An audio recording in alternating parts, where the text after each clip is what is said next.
Bonjour tout le monde, nous allons voir la dernière partie du système nerveux. Donc aujourd'hui nous allons voir la moelle épinière, le nerf rachidien. D'accord?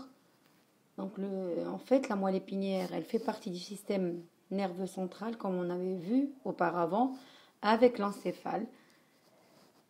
Et cette moelle épinière elle est à la continuité du bulbe rachidien qui se trouve dans l'encéphale lui. Donc, comme vous voyez sur cette image, nous voyons l'encéphale, il est fait du cerveau, cervelet, bulbe rachidien, vous le voyez très bien. Ensuite, juste après, nous avons la moelle épinière. Donc, la moelle épinière, c'est tout ce qui va tout le long de la colonne vertébrale, de la même couleur que le cerveau et cervelet, c'est-à-dire en mauve. D'accord? Donc, la moelle épinière, elle est à l'intérieur de la colonne vertébrale, plus précisément dans le canal rachidien qui la soutient et la protège. Elle a un aspect cylindrique, comme vous voyez, mais aplati. Donc, en moyenne, en fonction que ce soit un homme ou une femme de grande taille, de taille moyenne, petite taille, elle va varier entre 42 cm à 50 cm. D'accord? Avec une masse plus ou moins de 30 grammes.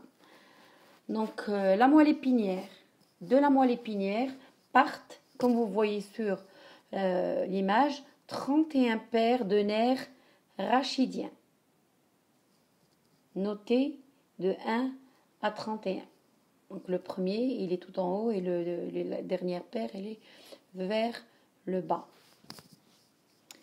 Alors nous avons 8 paires de nerfs qui sont situés au niveau cervical, c'est-à-dire tout en haut, là où il y a écrit plexus brachial, ben, à partir de là, nous avons les nerfs cervicales. D'accord? Donc, tout ce qui concerne en fait le haut de la colonne vertébrale au niveau du cou. Ensuite, nous avons 12 nerfs dorsaux ou thoraciques. D'accord? Et à la fin, nous avons 5 nerfs lombaires et il y en a un au niveau du coccyx. Le coccyx, c'est le dernier os qui termine en fait la colonne vertébrale. Donc, la moelle épinière, comme vous le voyez, elle se termine par ce qu'on appelle une queue de cheval. Regardez là où il y a la flèche. En fait, là où il y a écrit plexus lombaire, vous voyez la petite arcade, il y a une flèche. Alors, la flèche, là, elle délimite la dernière partie où arrive la moelle épinière. En fait, c'est au niveau de la deuxième lombaire. Parce que la colonne vertébrale est faite d'une partie cervicale, thoracique et lombaire. Donc, la deuxième lombaire, c'est là où s'arrête la moelle épinière. À partir de là, on a ce qu'on appelle la queue de cheval. D'accord? Ça se termine, comme vous voyez, avec plusieurs. C'est les racines terminales. Bien sûr, du plexus lombaire et sacré. Alors, à partir de là, nous avons bien sûr, comme vous voyez, au niveau du plexus lombaire, nous avons la naissance du nerf sciatique, le nerf le plus grand, d'accord, qui dessert de la taille vers le pied. Donc ensuite, nous allons passer à l'image. Donc là, on passe à la deuxième image. Nous avons en face de nous une coupe transversale de la moelle épinière au niveau d'une cervicale, une seule. Donc c'est pas toute la moelle, mais c'est juste une petite partie de la moelle. Alors on distingue là deux couleurs. En périphérie, nous avons la substance blanche, comme ce qu'on avait vu au niveau du cerveau, la substance blanche qui était à l'intérieur, la substance grise à l'extérieur, sauf que ici, la substance blanche, c'est elle qui va être à l'extérieur, et la substance grise, c'est elle qui est vers l'intérieur. Et elle comporte les mêmes choses qu'on a au niveau du cerveau, c'est-à-dire la substance blanche ici, à l'intérieur, on va trouver les axones ou les fibres nerveuses, et au niveau de la substance grise qui est représentée en mauve, on va trouver les corps cellulaires. Alors, Au niveau de cette substance, nous avons une face, enfin de cette moelle épinière, nous avons une face ventrale qu'on a juste en face de nous, ou face antérieure qui est devant, c'est-à-dire qui est vers le ventre, et une face dorsale ou postérieure qui est de l'autre côté, et nous avons aussi les deux faces latérales. D'accord? Alors, au niveau de la face antérieure, on a un sillon très marqué, d'accord, qu'on appelle sillon ventral, et de l'autre côté, nous avons un petit sillon qu'on ne voit pas beaucoup, le sillon dorsal.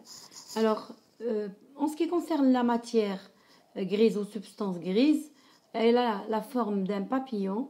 On a du côté ventral un peu plus large, 3 petites cornes qu'on voit de chaque côté, ventral, qui comporte en fait les corps cellulaires moteurs, des cellules motrices, nerveuses motrices, neurones moteurs. Et du côté dorsal, nous avons des cornes plus fines qui comportent les corps cellulaires sensitives. D'accord? Entre les deux au milieu, nous avons des petites cornes latérales qui, elles, vont comporter les corps cellulaires des organes végétatifs comme le cœur et tout ça. D'accord? Alors, du côté latéral, on remarque des racines qui partent, d'accord? Du côté ventral, nous avons des racines ventrales qui correspondent aux nerfs moteurs. Et du côté dorsal, nous avons des racines qui vont correspondre, enfin latérales dorsales, des racines qui correspondent aux nerfs sensitifs. On voit une différence entre les deux parce qu'au niveau des racines sensitives du côté dorsal, nous avons des petits enflements qu'on appelle ganglions rachidiens. C'est comme ça qu'on les différencie d'ailleurs, plus facilement. Alors ces deux racines ventrales et dorsales sont réunies de chaque côté pour donner le nerf rachidien qui va de chaque côté, gauche et droite. D'accord? Alors le nerf rachidien, il se ramifie bien sûr pour donner les petites racines antérieures et postérieures. Alors, de l'autre côté, nous avons le nerf rachidien qui va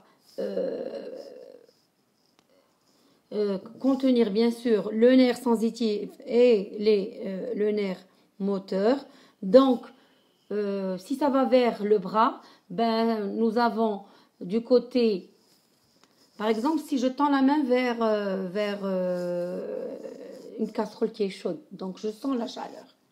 Là, c'est le nerf sensitif qui va, à travers les neurones sensitifs, qui va transmettre le message vers la moelle épinière. Donc, ça va passer par la partie dorsale, ça va traverser le ganglion et tout ça.